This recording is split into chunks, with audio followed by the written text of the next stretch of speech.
We're going to take a turn now to Lincoln Park and a confrontation over a catalytic converter. A group of thieves trying to steal from a parked car, but the last thing they expected to see was a 73-year-old man with a gun. NBC5's Evrod Casby joining us live with the story tonight in Lincoln Park. Evrod?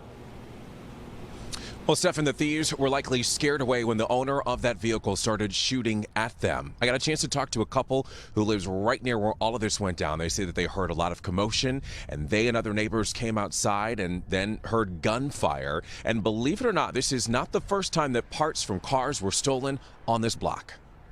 It is unfortunate, and I hope that measures are going to be taken. Kauthar Ajrut asked we hide her identity after learning what happened in the parking lot behind her building overnight. Her 73-year-old neighbor woke up to see someone under his Toyota Prius trying to steal the catalytic converter. We try to be vigilant, but what can we do? Her neighbor did whatever he could do to protect his property and himself.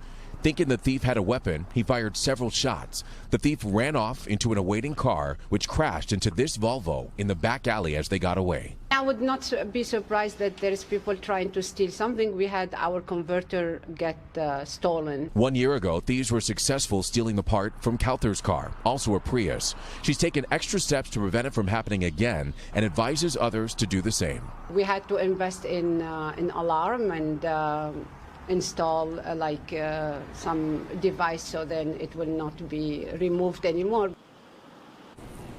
And CPD is investigating. They tell me that while the catalytic converter was cut, it was not actually taken from that man's car. No one is in custody. Reporting live at CPD's 18th District, Evrod Casby, NBC 5 News.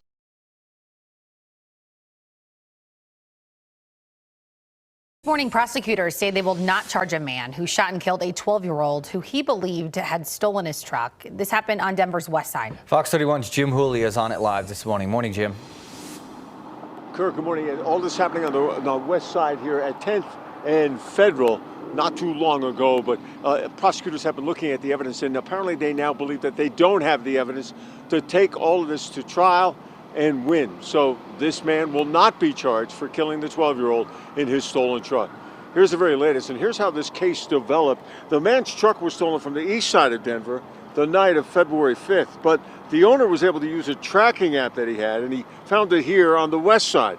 Police say when he approached the truck, he was involved in what they said was an exchange of gunfire with the people inside that vehicle, and the 12-year-old boy was shot and killed.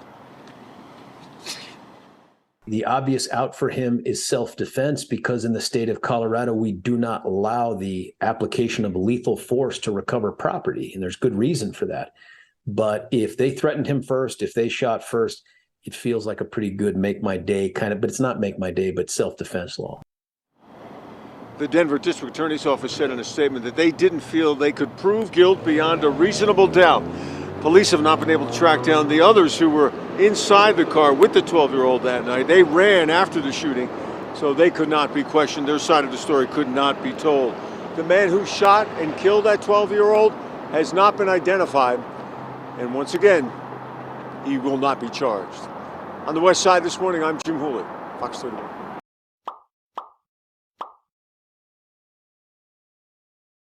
Business owners in the Market Common area Friday night after an attempted robbery turned into a shooting. So this happened along Hackler Street, so right between Faro Parkway and Johnson Avenue.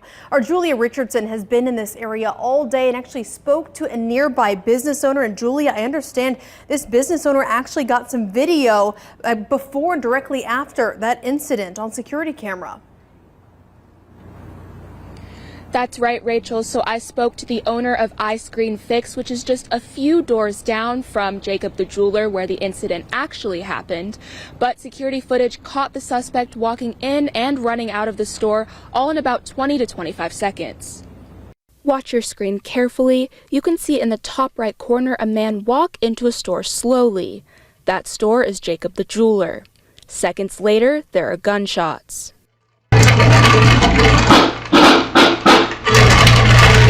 Basically, I was just in my office upstairs. I got a phone call about it, and I just ran down. I was there, the aftermath. Ice Green Fix is only a few doors down from Jacob the Jeweler, and owner Ahmed Abudas caught some of the incident on his security camera. Around 20 seconds after the suspect walked inside the business, he runs out. Abudas says Jacob, who owns Jacob the Jeweler, shot the suspect. He also says Jacob and Jacob's wife were the only ones inside. It definitely crosses my mind, what would have happened if anyone else had been in there, Abudas also has footage from behind the store, where you can see the suspect walking towards a motorcycle that someone else is driving. Then the motorcycle pulls off. We're going to upgrade security for our store and a couple of other ones, so yeah, it is a little concerning. Abudas says his children often go back and forth between his store and Jacob's store and wants to make sure they stay safe, as well as customers and other business owners. They feel safe out here, and I feel safe with them being out here, just running over there and saying hi, and they're friends of ours, so it is a little, I guess we need to be a little more cautious.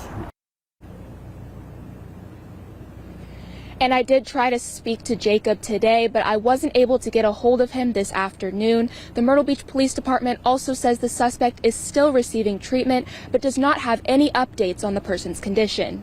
In Myrtle Beach, Julia Richardson, WMBF News.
We're starting at 6 with an update to a shooting we've been tracking all evening. A suspect was killed and one person was hurt during an apparent robbery in Seattle's Ballard neighborhood. This all happened this afternoon near 15th Avenue Northwest in Northwest 80th. And KIRO 7's Bridget Chavez is live near that scene, and you just spoke to the police chief within the last half hour. Bridget, what's the new information?